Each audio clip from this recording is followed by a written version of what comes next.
समझने की कोशिश किया करो, पर्सन की लैंग्वेज पे ध्यान दिया करो कि करना क्या है।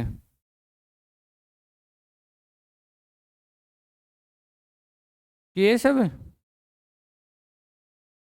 लड़कियों का फैन नहीं रुक रहा अभी तक। आ गया। अच्छा वैसे रोक लिए पेन। बढ़िया, ये भी सही है। चलो देखिए, सामने देखिए। अब ध्यान दो अच्छे से। एक कक्षा में कितने छात्र हैं? 50। 20 छात्रों के औसत अंक कितने हैं? 70। तो क्या 20 छात्रों का टोटल 20 गुना 70 हो गया के?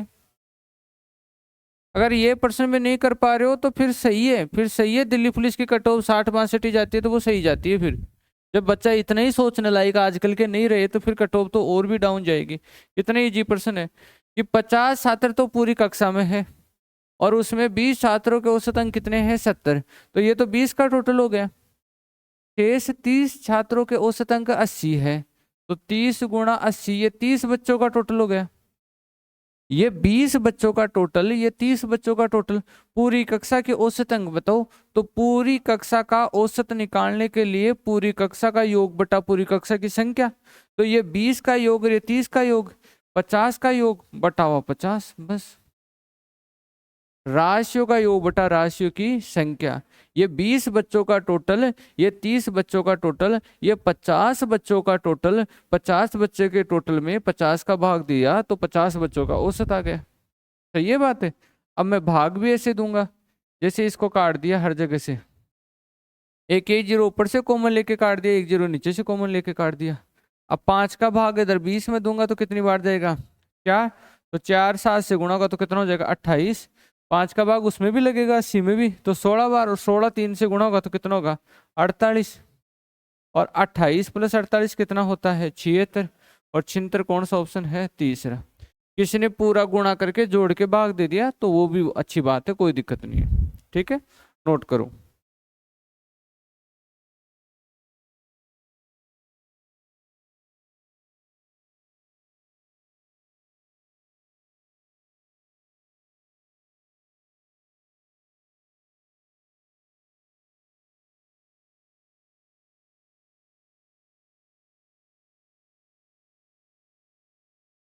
वो अच्छे से यहीं पे प्रैक्टिस।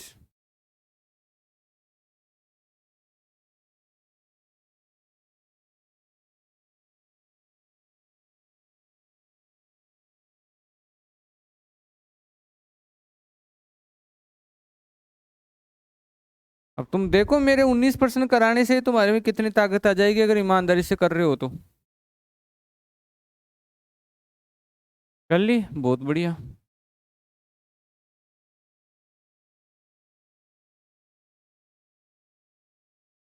आ गया आंसर, मिल रहा है 7.4। मिल गया, बढ़िया। ठीक है। हम्म।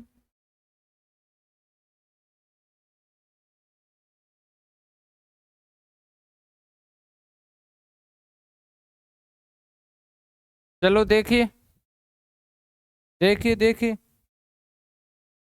पहली लाइन में क्या है? प्रथम 5 भाज्य संख्या को औसत ज्ञात करो। भाज्य संख्या स्टार्ट कहाँ से हो रही थी? 4 से। समझदार हो गए इसमें तो भाज्य संख्या 4 से स्टार्ट तो हो रही तो 4 6 8 9 10। और ये प्रश्न है ना, खूब सारे बच्चों का गलत हुआ होगा, मैं ये मानता हूँ। क्योंकि भाज्य अभाज्य और सम विषम बच्चों को जकड़ लेती है। तो सम संख्याएं तो वो होती है जिनमें 2 का भाग जाए, विषम संख्याएं वो होती है जिनमें 2 का भाग नहीं जाए, और भाज्य संख्याएं वो होती है जो एक के और खुद के अलावा किसी और से विभाजित हो। एक न तो भाज्य है, नहीं क्या है? अभाज्य है। पहली अभाज्य संख्या कहाँ से स्टार्ट होती है? 2 से। तो 2 3 5 7 11 13 ये अभाज्य संख्याएं हैं। और पहली भाज्य संख्या कहाँ से स्टार्ट होती है? 4 से। तो 4 हुआ, फिर आगे ये जो बता रहा हूँ वैसे। ठीक है। तो इनका क्या करना है अपने को? औसत। तो औसत को क्या चाहिए? राशियों का योग बटा राशियों की संख्या। राशियों का योग कर दीजिए। 37 बटावा 5। 37 में 5 का भाग दे दीजिए। 7.4। तो बी ऑप्शन अपना सही रहेगा। आ गया था ना सबका? बोलो, अच्छी बात है। चलो अगले प्रश्न में चलते, लिख लिए क्या? अरे लिखने का टाइम दोगे? और चलो नेक्स्ट, अगला प्रश्न ये कीजिए, नेक्स्ट पेपर का है कि 5 क्रमागत विषम संख्याओं का औसत 63 है, तो इनमें से बड़ी संख्या कौन सी है? अब देखो कितने इजी प्रश्न आते हैं, तभी तो बच्चे यहाँ वाले फिर एग्जाम में जाके खुश हो जाते हैं कि सर वास्तव।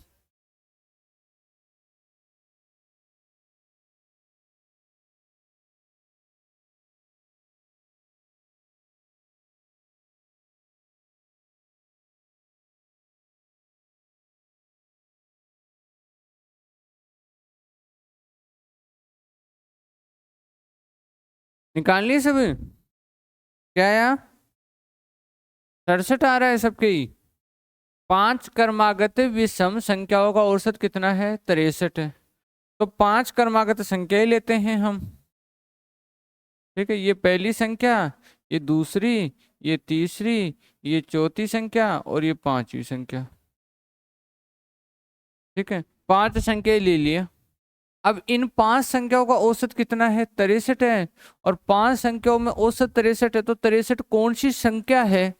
तीसरी, क्योंकि बीच की संख्या ही तो औसत होती है ना। तो बीच की संख्या का मतलब कितना हो गया? यहाँ पे 63 हो गया। तो ये 63 है, वो बीच की संख्या है, यानी तीसरी संख्या है। अरे बोलो, 5 संख्याओं का जो औसत होता है वो बीच की संख्या होता है, और बीच की संख्या ही औसत है, यानी 63 औसत है। अब संख्या कैसी है? विषम। विषम है तो दो दो जोड़ते जाओ। विषम संख्या भी दो जोड़ने से आती है, ऐसे में समझो ना कि दो तो सम है, सम से कुछ मतलब नहीं है, जोड़ने से तो विषम ही आएगी। तो अगली कौन सी होगी बताओ? आगे कौन होगी?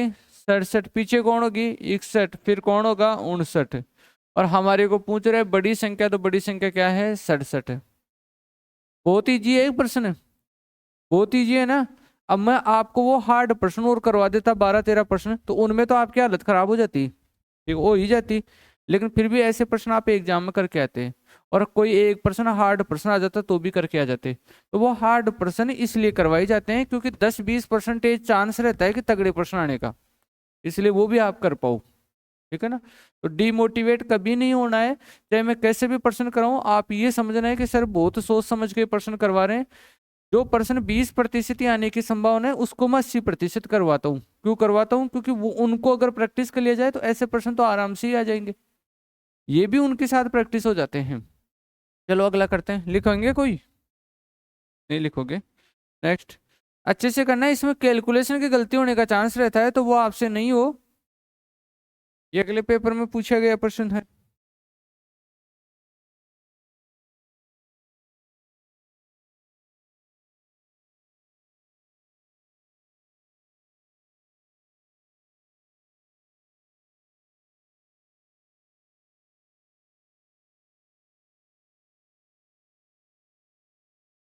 आ गए यहाँ? देखो, गलती भी हुई होगी काफी बच्चों से, नहीं हुई है? ठीक, देखो औसत क्या होता है?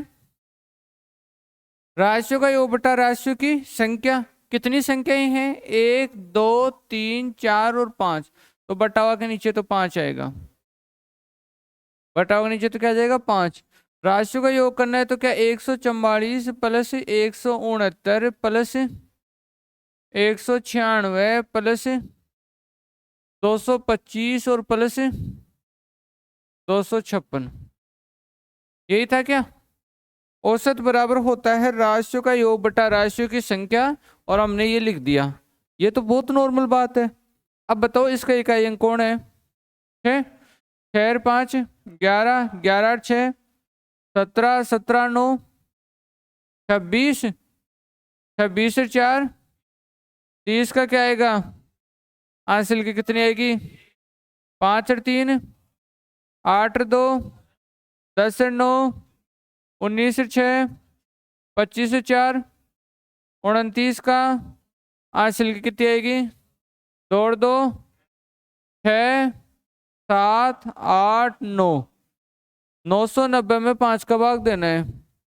तो 5 का भाग उस 99 में तो गया 19 बार, ठीक है।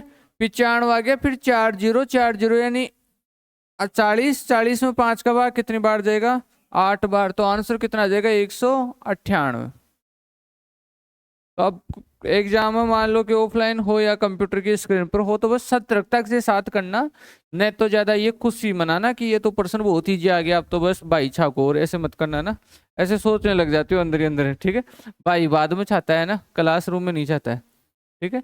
तो क्लासरूम में जब वो पेपर दे रहे होते हैं उस समय मत छाना, हाँ पेपर पूरा हो जाए तब सही है, क्योंकि जोश में क्या हो जाता है, होश चला जाता है, सही है एक बात। तो अगला करो।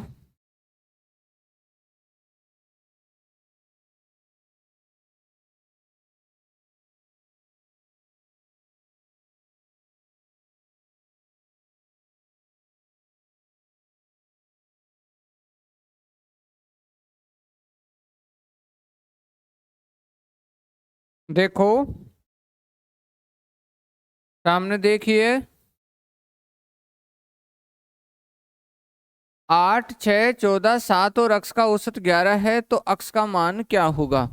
मेरे को ये बताओ कितनी राशियां है, 1, 2, 3, 4, 5,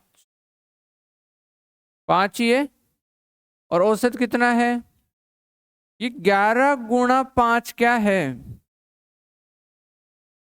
पांचों राशियों का योग, क्योंकि औसत गुणा उनकी संख्या क्या दिखाता है, योग कोई तो दिखाता है। तो 11 गुणा 5 पांचों राशियों का योग है, मानोगे इस बात को।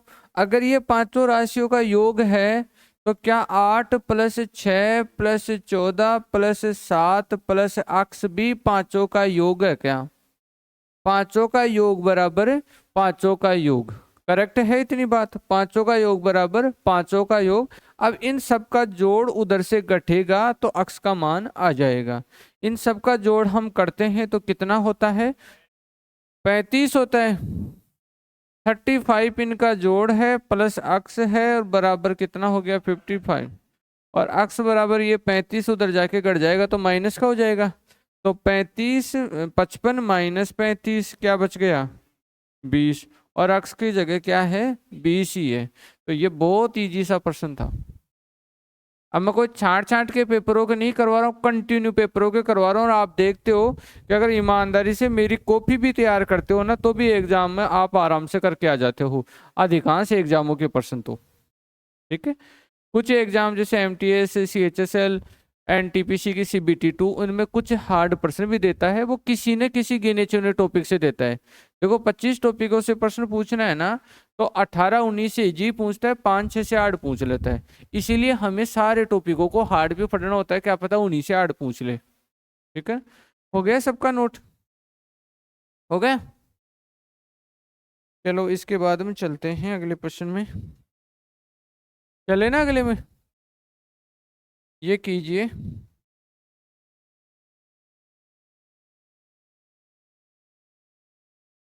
एक का स्क्वायर, दो का स्क्वायर, तीन का स्क्वायर, चार का स्क्वायर, पांच का स्क्वायर, छह का स्क्वायर, सात का स्क्वायर, आठ का स्क्वायर, नौ का स्क्वायर का औसत क्या है।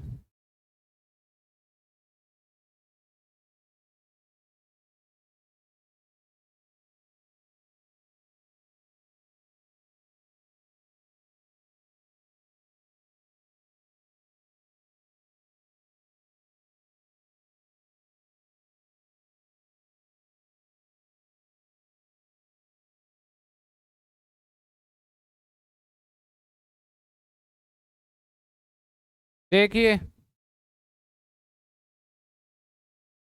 औसत का सूत्र क्या है, राशियों का योग बटा राशियों की संख्या। तो क्या एक का स्क्वायर, दो का स्क्वायर, तीन का square, dot dot dot dot, नौ का स्क्वायर ही पूछ बोल रहे के, और राशियों की संख्या कितनी होगी, 9। अरे बोलो, एक का स्क्वायर, दो का स्क्वायर, तीन का स्क्वायर, डॉट डॉट, नौ का स्क्वायर, राशियों की संख्या कितनी हो गई, 9। अभी एक बात का दिमाग लगाना, देखो मैं आपको आज एक नई बात बताता हूँ, पुरानी बात बताई हुई है लेकिन उसको नए तरीके से देखते हैं, पुरानी ही बात बताई हुई है लेकिन उसको अलग अंदाज में देखते हैं। बात क्या बताई हुई है कि जब एक का स्क्वायर हो, दो का स्क्वायर हो, तीन का स्क्वायर हो, और डॉट डॉट डॉट एन का स्क्वायर हो, तो बराबर एक फॉर्मूला बताया था, n+1 2n+1 बटावा 6, ये बताया था कि बताया था ना। अब मेरे को एक छोटी सी बात का जवाब दे दो, ये क्या है इन संख्याओं का योग, योग ही है ना। अगर मैं इधर भी n का भाग देता हूं और इस साइड भी मैं n नीचे ले लेता हूं, तो राशियों का योग बटा राशियों की संख्या क्या औसत का फॉर्मूला बन गया क्या? बोलो। n प्राकृत संख्याओं के वर्गों का योगफल का फॉर्मूला तो था पहले वाला, और जैसे ही n का दोनों तरफ भाग दे दिया, तो वही पहले वाला फॉर्मूला जो कि योग का था, वो फॉर्मूला अब औसत का बन गया क्या? तो बताओ औसत का क्या फॉर्मूला आया? ये काट दिया, n+1 2n+1 और बटावा 6, इससे डायरेक्ट औसत निकाल सकते हो। ठीक है, तो डायरेक्ट औसत निकालूंगा तो लिख दो n की जगह कितना है अपने पास यहाँ 9, तो 9 रे कितना हो गया 10, और 9 दूना 18 रे कितना हो गया 19, और बटावा में 6, ये हो गया 5, ये हो गया 3, 95 बटावा 3, क्यों ना। और 3 का भाग इसमें दूंगा तो कितनी बार चला जाएगा? 31 बार पूरा पूरा जाएगा। तो 31 सही 2/3, 31 सही 2/3। अब सुनो, दोबारा बोलना एक बार मेरे साथ। n प्राकृत संख्याओं का योग का सूत्र तो n प्राकृत संख्याओं के वर्गों का योग का सूत्र तो क्या है?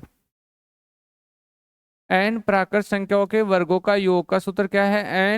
n+1 2n+1 बटावा 6, यही है।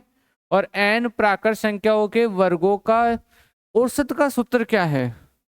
औसत का सूत्र क्या है बोलो? औसत का सूत्र है n+1 2n+1 बटावा 6, वो n गायब हो जाता है ये वाला, क्योंकि कट जाता है। और क्या था ये मेथड? इसमें 1 से लेकर 9 तक का योग करते हैं हम उस सूत्र से, और फिर यहाँ नीचे एन ओ लिखते, तो फिर भी वो ऊपर जो एन आता था ना ये वाला, तो वो ये ऐसे 9 आता, 9 से 9 कट जाता। ठीक है, तो ये चीज लिख लो।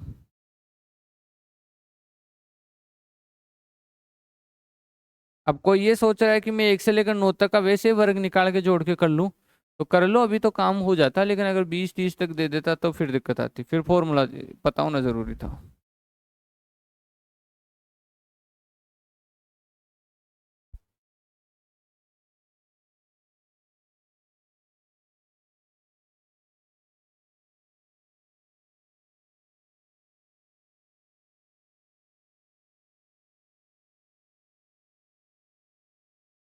देखिए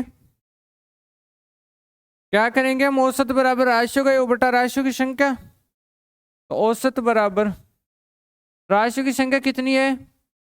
1 2 3 4 5 6 7 8 9 10 11 और 12, राशियों की संख्या 12 है। लेकिन राशियों का जैसे ही मैं योग करूंगा, तो इस 4 को काटने के लिए उधर एक 4 है, तो 4 4 का जब योग होगा तो 0 हो जाएगा। ऐसे 3 और 3 का योग होगा तो 0 हो जाएगा। 7 और 7 का योग होगा तो 0 हो जाएगा। 5 और 5 का योग होगा तो 0 हो जाएगा। 6 और 6 का योग होगा तो 0 हो जाएगा। तो ऊपर राशियों का योग 0 आ गया। तो औसत बराबर राशियों का योग बटा राशियों की संख्या होती है, इसलिए 0 में किसी का भी भाग देते हैं तो क्या आ जाता है? 0 आ जाता है। तो कौन सा ऑप्शन सही होगा? 4 नंबर। ठीक है ना, आ गया था सबको। नेक्स्ट,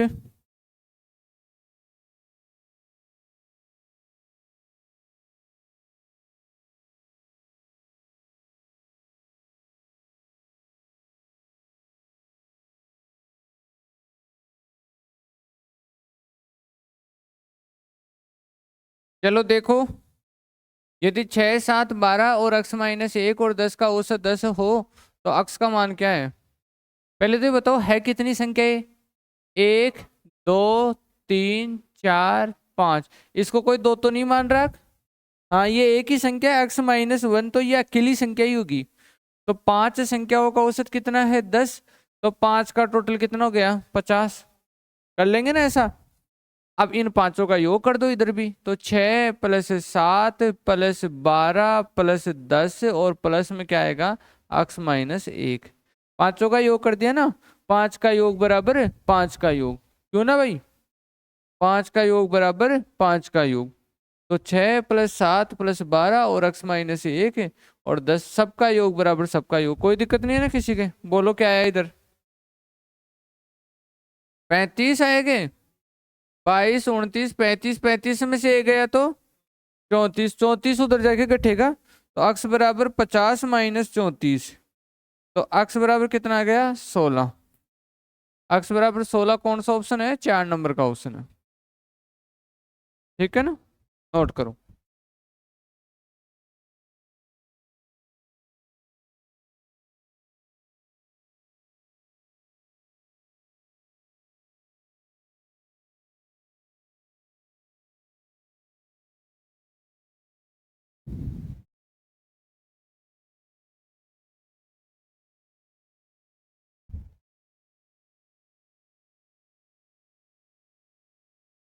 निकाली होंगे आराम से, देखिए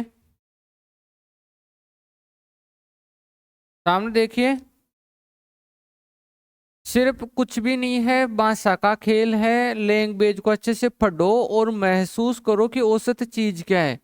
और नहीं तो 50 टीचरों से पढ़ लेना, 50 प्रकार के प्रश्न पढ़ लेना, फिर भी काम नहीं होगा। ठीक है, क्या है कि 4 संख्याओं का औसत 20 है, तो क्या 4 संख्याओं का टोटल 4 × 20 होगा क्या? अब इतना सोचना तो पड़ेगा, इतना तो, कि 4 संख्याओं का औसत 20 है, तो 4 संख्याओं का टोटल क्या होगा? 4 × 20 होगा। इन 4 संख्याओं में से एक संख्या 26 है, इसको घटा दूं तो क्या ये 3 संख्याओं का टोटल आ गया क्या? 4 के टोटल में 1 का टोटल चला जाएगा तो 3 का टोटल आ गया। अब बोल रहे हैं कि शेष 3 संख्याओं का औसत क्या है, तो शेष 3 संख्याओं का औसत क्या है? तो 3 संख्याओं का योग में 3 का भाग दे दो, वही तो औसत आएगा। अब आप रटोगे कि ये घटा देते हैं, ये गुणा करा देते हैं, तो फिर अगले में कुछ और हो जाएगा, उससे अगले में कुछ और हो जाएगा। इसके अकॉर्डिंग लैंग्वेज से बदलना सीखो कि 4 संख्याओं का औसत 20 है, तो 4 का टोटल हो गया। एक संख्या 26 है, वो घट गई, तो 4 के टोटल में 1 गई, तो 3 का टोटल, और 3 का टोटल में 3 का भाग लगा, तो 3 का औसत है। बताओ कितना होगा? 80 - 26/3 कितना हो जाएगा? 54। 54/3, तो कितना आंसर आ जाएगा? 18। सबका सही हो रहा है? ठीक है, बहुत बढ़िया। उतारे हो, नेक्स्ट में चले? चले आगे। कुछ भोले बच्चे उतारे हैं, उनको उतार लेने दो, अपने को देखो मत। अपन देखते हैं तो वो थोड़े नर्वस हो जाते हैं। उतार लो भाई, हम नहीं देख रहे हैं।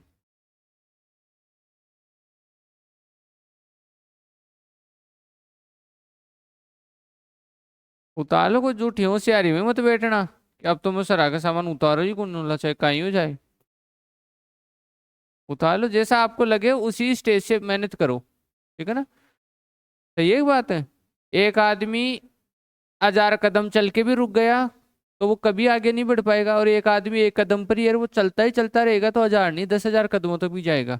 तो जो आपका स्तर है उस स्तर को ही बढ़ाने की कोशिश करो, उसमें कोई आत्म गलानी ऐसी भावनाएं मत रखा करो कि मुझे तो इतनी सी बातें नहीं आती।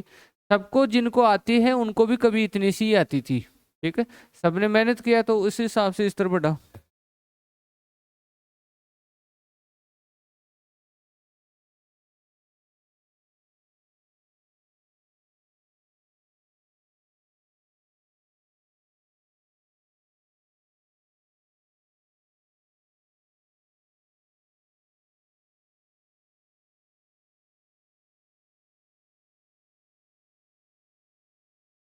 50, 65 और 45 विद्यार्थियों वाली 3 कक्षाओं के औसत अंक क्रम से 75, 80 और 90 है। सभी विद्यार्थियों को औसत अंक बताओ। अब इस प्रश्न को आपको समझना चाहिए था, क्या बात बोल रहे हैं। ये बोल रहा है, ये देखो, देखना इधर ध्यान से समझना, कि एक कक्षा में 50 बच्चे हैं और उसका औसत कितना है? 75। उस कक्षा का टोटल होगा 50 × 75। ऐसे 3 अलग अलग ग्रुप हैं। पहले ग्रुप में 50 स्टूडेंट है, एवरेज है 75, तो इनका टोटल हो गया ये। दूसरे में कितने हैं? 65 है, और एवरेज कितना है? 80, तो 65 × 80 इनका टोटल हो गया। तीसरे में कितना है? 45, और औसत कितना हो गया? फिर से 90 आया। ठीक है, ये हो गया। ये सब बच्चों का टोटल हो गया। लैंग्वेज में छुपी हुई बात थी कि भाई 50 वाले का 75 है, 65 वाले का औसत 80 है, 45 वाले का 90 है। तो सभी विद्यार्थियों के औसत अंक बताओ। तो ऊपर तो सभी का योग आ गया, राशियों का योग तो ऊपर आ गया, नीचे राशियों की क्या आनी चाहिए, संख्या। राशियों की संख्या कितनी है, 50, 65 और 45। 50, 65 प्लस 45, ये राशियों की संख्या होगी। बोलो, ऊपर तो राशियों का योग, नीचे राशियों की संख्या। कितनी हुई राशियों की संख्या, 160। राशियों की संख्या कितनी होगी, 160। अब मैं जल्दी सॉल्यूशन करने के लिए सभी का एक एक जीरो कॉमन लेके काट देता हूं। सभी का एक एक जीरो कॉमन लेके काट दिया तो यहाँ पे भी जीरो हो गया। ठीक है, अब मैं मल्टीप्लाई करा के 60 का भाग दे देता हूँ, और मैं ज्यादा इसमें और कुछ कर नहीं रहा हूँ। तो 75 गुणा 5 कितना होता है, 25 का 5, राशि की 2, 37, 375। और 65 गुणा 8 कितना होता है, 520।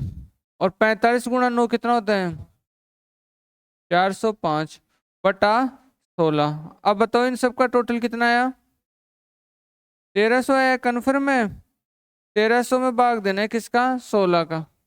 ठीक है, तो डायरेक्ट दे दो या फिर थोड़ा काट के दे लो। तो काट देता हूँ, एक बार 2 से काटा तो कितना हो गया, 8। और ये कितना हो गया, 650। फिर 2 से काटा तो 4, 325। 325 को 4 से डिवाइड कर दो, वही आंसर हो जाएगा। तो 325 में मैं 4 का भाग दे देता हूं, तो 8 बार पूरा पूरा चला जाएगा, 32। फिर 5 उतार लिया एक बार, फिर 1 बच गया, फिर 0.25, 81.25। ये पहला ऑप्शन आ जाएगा। ठीक है ना, उतारो।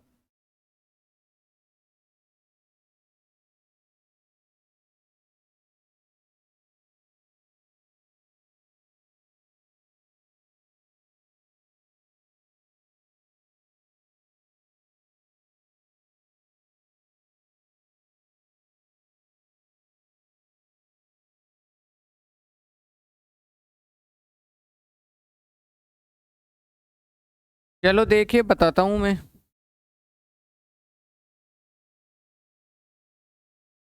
10 संख्याओं का औसत 625 है और 25 संख्याओं का औसत 100 है, तो 35 संख्याओं का औसत के बराबर होगा। तो बहुत सिंपल क्वेश्चन था। तो 10 गुणा 625, ये तो 10 संख्याओं का टोटल हो गया। और आगे 25 गुणा 100, ये 25 संख्याओं का टोटल हो गया।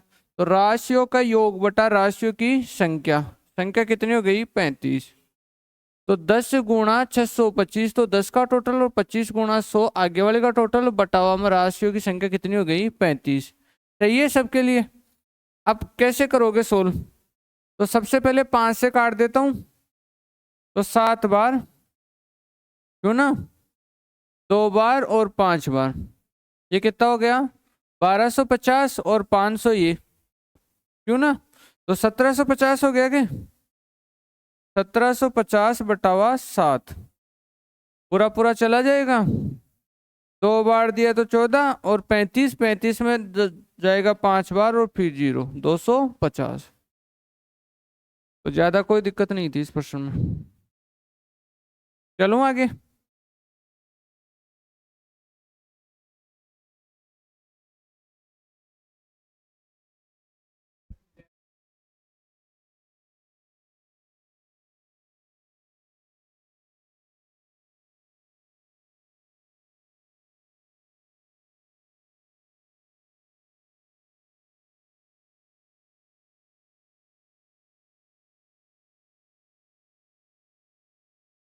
एबीसी का औसत कितना है, 35। और एसीडी का औसत कितना है, 40। डी 25 है, तो बी का मान बताओ। तो क्या ए प्लस बी प्लस सी बराबर 105 लिख सकते हैं, बोलिए भाई। एबीसी का औसत कितना है, 35, तो एबीसी का टोटल 105 हो जाएगा। आगे एसीडी का टोटल कितना है, 40। 40 गुणा 3 है ना, ए प्लस सी प्लस डी बराबर कितना हो गया, 120। ठीक है ना, इन तीन का औसत 35 है तो 35 गुणा 3, इन तीन का औसत 40 है तो 40 गुणा 3, और डी कितना है, डी 25 है। डी 25 है तो मेरे को ये बताओ क्या ए और सी का जोड़, ए और सी का जोड़ क्या 95 रहेगा क्या? भाई ये 25 यहाँ लेके उधर से घटा देंगे, तो 25 घटा देंगे तो ए और सी बराबर कितना हो जाएगा, 95। और ए और सी अगर 95 में इसको दे दूंगा, ए और सी की जगह 95 यहाँ लिख दूंगा, तो 95 उधर से जाके घट जाएगा। तो क्या बी बराबर 105 माइनस 95, यानी बी बराबर 10 आ जाएगा क्या? तो ये अपना आंसर आ जाएगा। ठीक है, करो नोट। अब आप देख रहे हो कि लॉजिकल पर्सन ही आते हैं एग्जामों में, कोई ऐसे नहीं आते कि भाई बहुत हार्ड पर्सन हो रहे से, लेकिन ये लॉजिकल पर्सन ही जब एग्जाम हॉल में बैठे होते हो और समझ के पढ़ के नहीं जाते हो तो दिक्कत करते हैं फिर।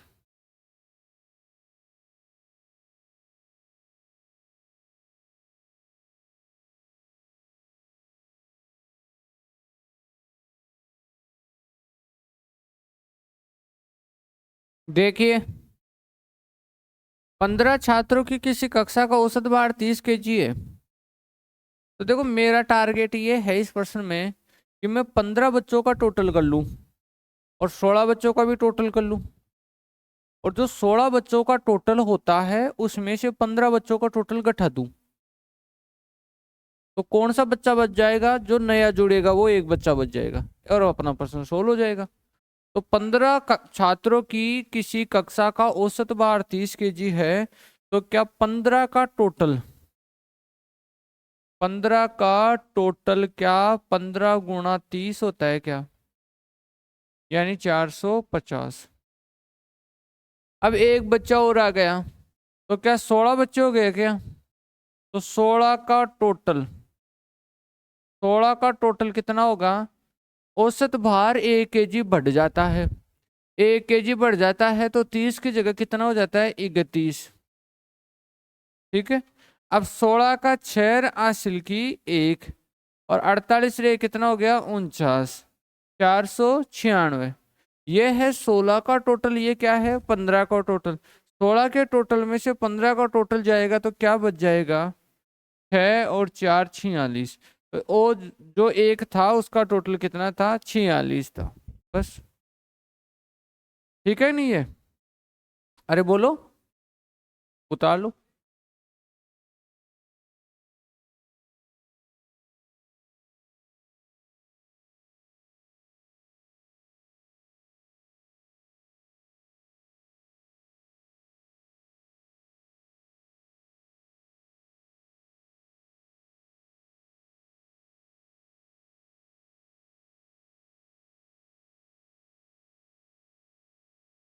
देखो 1 से 43 तक सभी विषम संख्याओं का औसत ज्ञात करो।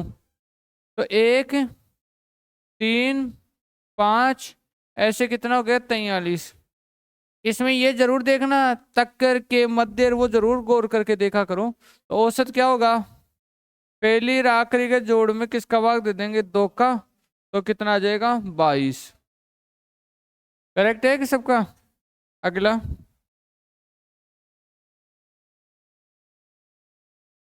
करवाए ना अगला।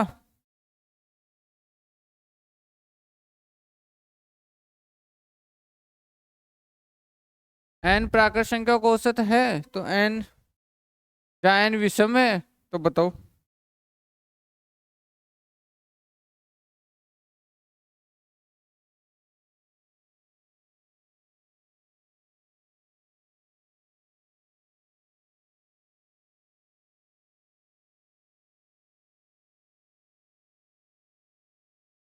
देखो एन प्राकृत विषम संख्याओं का औसत है जहां एन है, तो एन प्राकृत विषम संख्या लेनी है ना, तो क्या 1, 3, 5, 7 यही होता है कि, बोलो।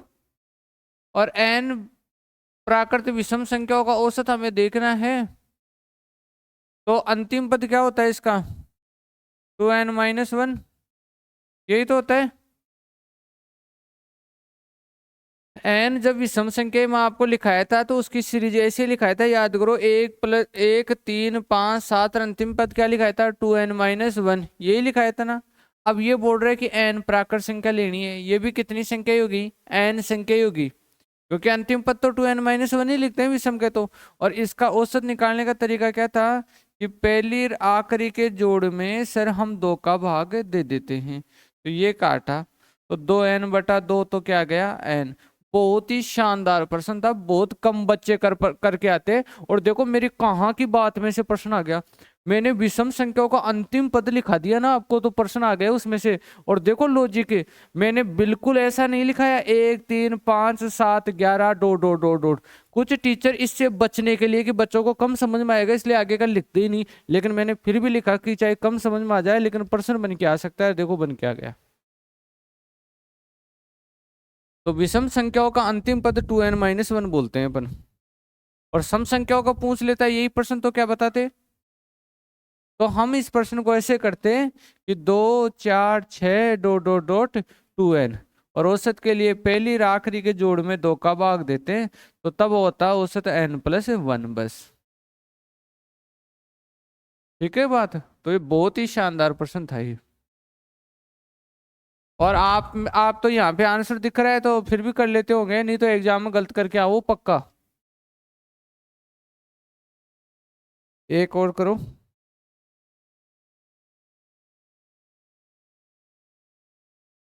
चलो आगे।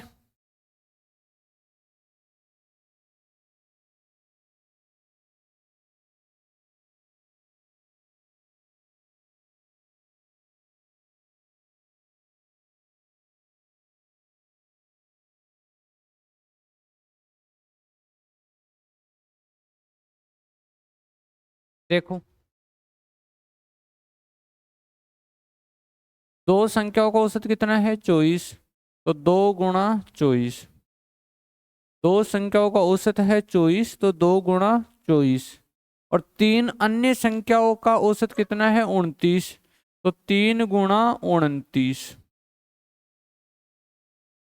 दो संख्याओं का औसत 24 है तो 2 × 24, तो इन दो का टोटल हो गया। तीन अन्य संख्याओं का औसत 29 है तो 3 × 29 इनका टोटल हो गया। संख्या कितनी हो गई 5, और इनका चाहिए औसत। ऊपर आ गया राशियों का योग, नीचे आ गई राशियों की संख्या। राशियों का योग बटा राशियों की संख्या, ऐसे प्रश्न खूब आ चुके हैं। अब बताइए 48 प्लस 87 और बटाओ में कितना आ जाएगा 5, जोड़ेंगे 135/5, 2 और 7 27। 27 कौन सा ऑप्शन है तीसरा। कर लिए सब, लिख लो।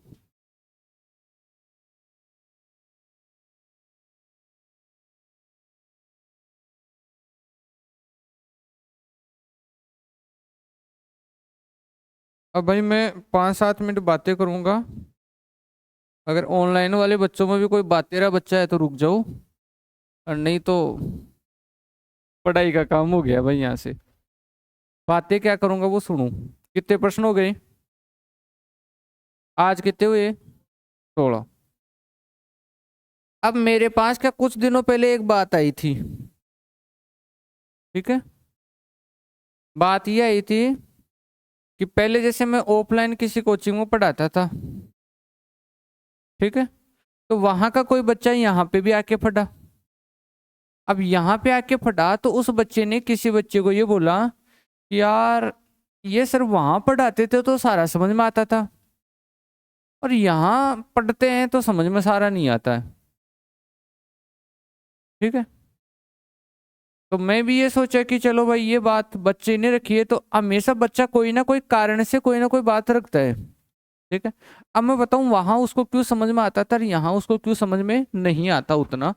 आप में से भी खूब सारे बच्चों की ये आगे बातें आएगी तो वो पहले से पता रहे उसका। यहाँ इसलिए समझ में नहीं आता क्योंकि वहां जैसे ही ये उस टॉपिक है वो आज ही पूरा हो जाता और कल में सीट पे आ जाता। ठीक है, और आज तक आपको भी उससे अच्छा समझ में आया है, चाहे वो कल तक के 19% मान लो और आज के 16% मान लो, ये 35 के 35% मेरे को ये लगता है कि हर बच्चे ने शानदार तरीके से समझ लिया। लेकिन कल जैसे ही मैं 12 से 15% लाऊंगा, उनमें आप लास्ट तक ये मानोगे कि वास्तव में आपने औसत कुछ नहीं समझा, और जितनी आपकी खुशी थी ना वो सारी की सारी धूमिल हो जाएगी। फिर लगेगा समझ में नहीं आ रहा, ये तो मामला गड़बड़ है।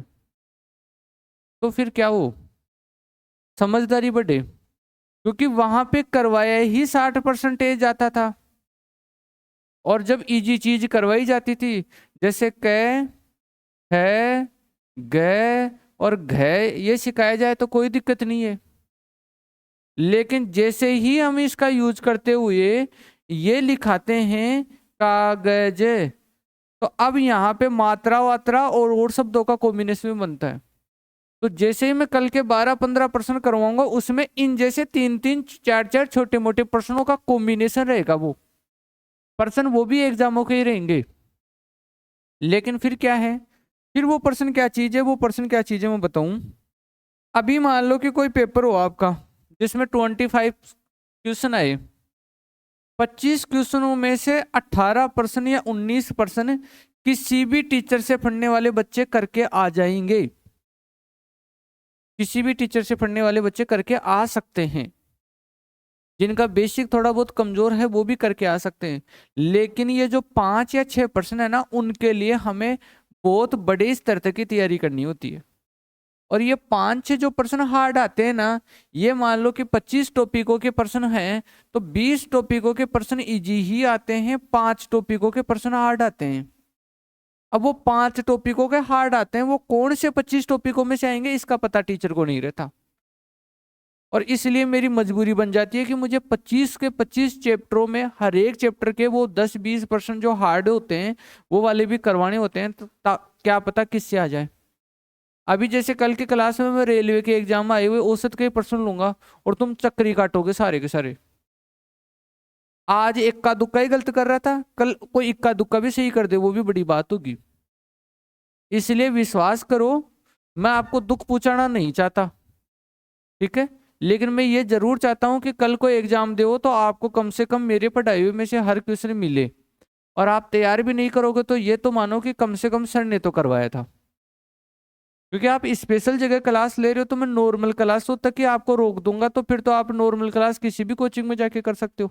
फिर मैथ और रीजनिंग स्पेशल पढ़ने का क्या मतलब है, नहीं क्या बात। तो हर स्थिति में टिका रहा करो और पॉजिटिव रहा करो, कुछ ना कुछ सीखने को मिलेगा। और मुझे जितना पढ़ाना होता है वो मुझे पढ़ाने दिया करो, ठीक है ना। आप तो ये कहा करो कि सर जो आपको बताना है वो सारा बताओ, हमें बस दिक्कत नहीं आनी चाहिए पेपर में। उस हिसाब से अपने को चलना है। दिक्कत यहाँ आ जाएगी तो हम उसको सोल्व कर लेंगे, पेपर में दिक्कत नहीं आनी चाहिए। लेकिन मनुष्य का स्वभाव क्या है, दिक्कतों को दिखाता जाता है, वर्तमान में इंजॉय करना चाहता है, और फिर वो अचानक से सारी चीजें इकट्ठी हो जाती है आगे जाके। इसलिए आज आप थोड़ा दुख पाओ, एग्जाम वाले दिन काफी अच्छा महसूस करोगे, ठीक है।